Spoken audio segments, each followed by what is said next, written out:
Hi class, my apologies for not attending our last class. I had a family engagement I had to go to, but it's been an honor learning with you guys, and thank you Dr. Cuevas for teaching us about blended learning. I've learned a lot and I hope to incorporate it very soon. So I will be showing you a little bit about my blended learning website. If you have any questions, feel free to use the resources that are included in the website. So here we go. Welcome to Ms. Estrada's website. So here at the top we have the Home tab, Technology Tools, Educational Resources, Sample Lessons, Digital Citizenship, and Troubleshooting. So the Home page basically just has a pretty picture of blended learning. It talks a little bit about what is blended learning. We all know it's a way to learn where students can in part control the time, pace, and place of their learning. Here I have a little bit about my educational philosophy. I believe that teachers should be able to meet students where they are and guide them to reach their fullest potential. And then teachers should also provide students experiences that will help them become enlightened and intelligent citizens. And from this class, I've learned that blended learning is a great way to do all of that. And it's important since we are in a technology focused world, and I think it's important to incorporate technology because maybe in the near future it's going to be more technology than teachers in the classroom, so it's important for us to be updated.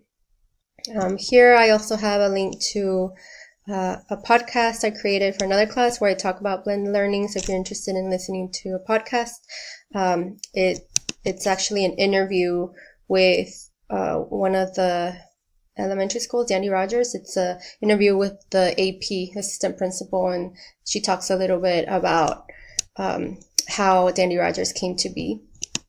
And I'll close that one for now. We also have a newsletter, which I created in another class. I think it's a good idea to have a newsletter in a teacher website and update it accordingly.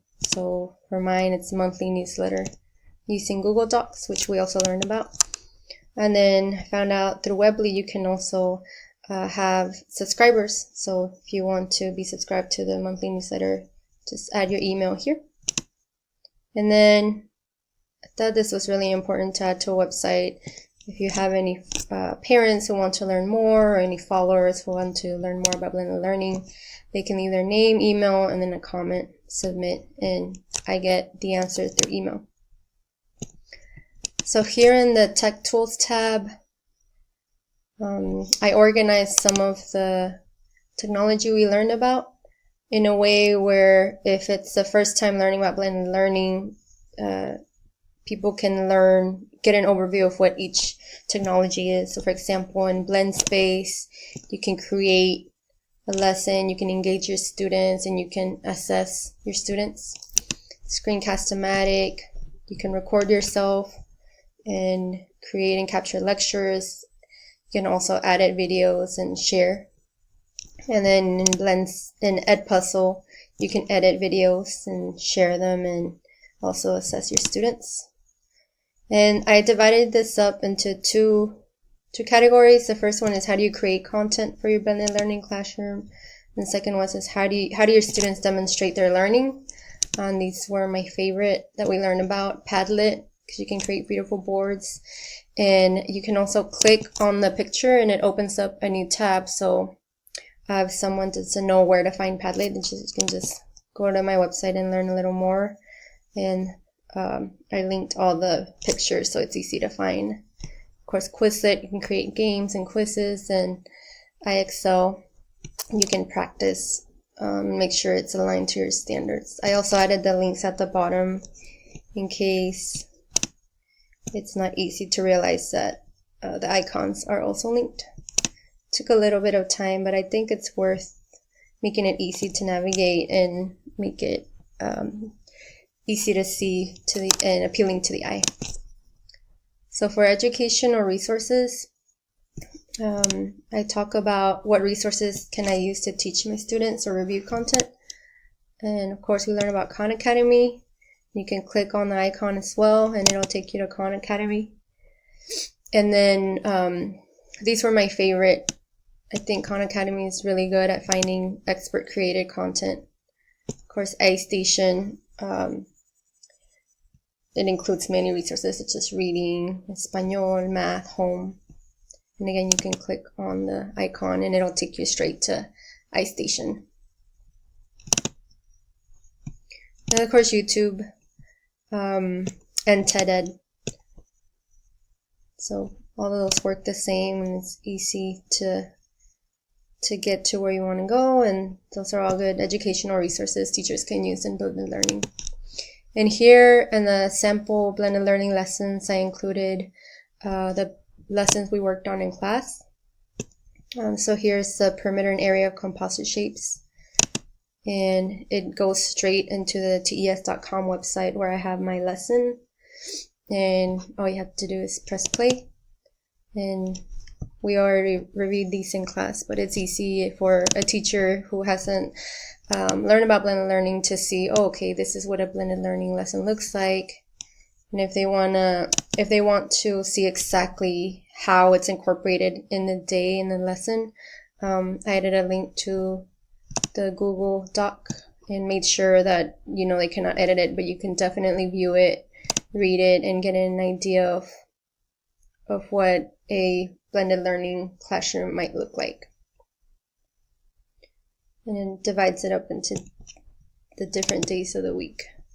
And I did the same for the other lessons. So addition, intro, and trigonometric ratios, which we've also reviewed in class. But I just found these icons online on Google and try to make it easy to follow, and the more lessons I make, the more I'll add here and try to keep it the same format.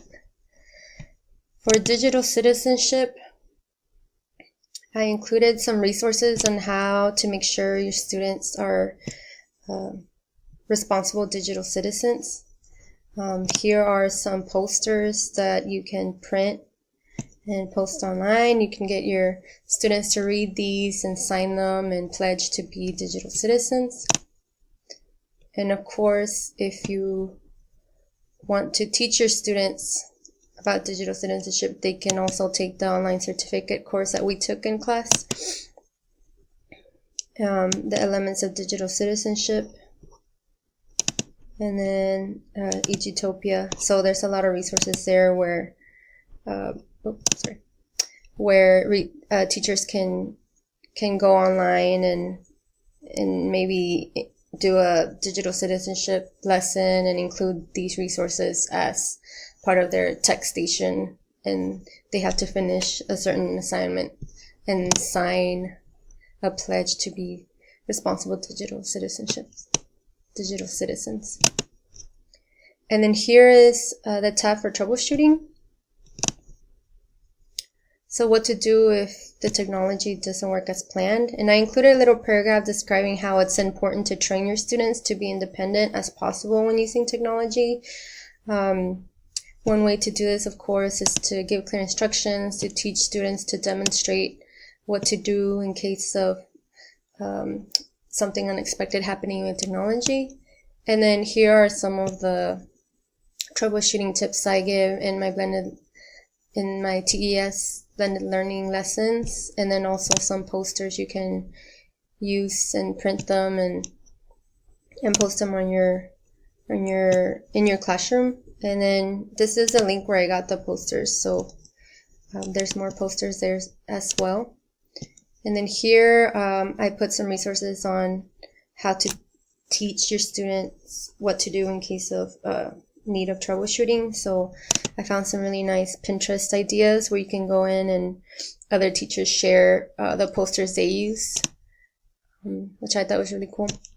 And then here you have a YouTube video where a teacher is actually teaching a student how to fix their computer, or you can also, it's a lesson where students can make their own video, right? What's up, Darian?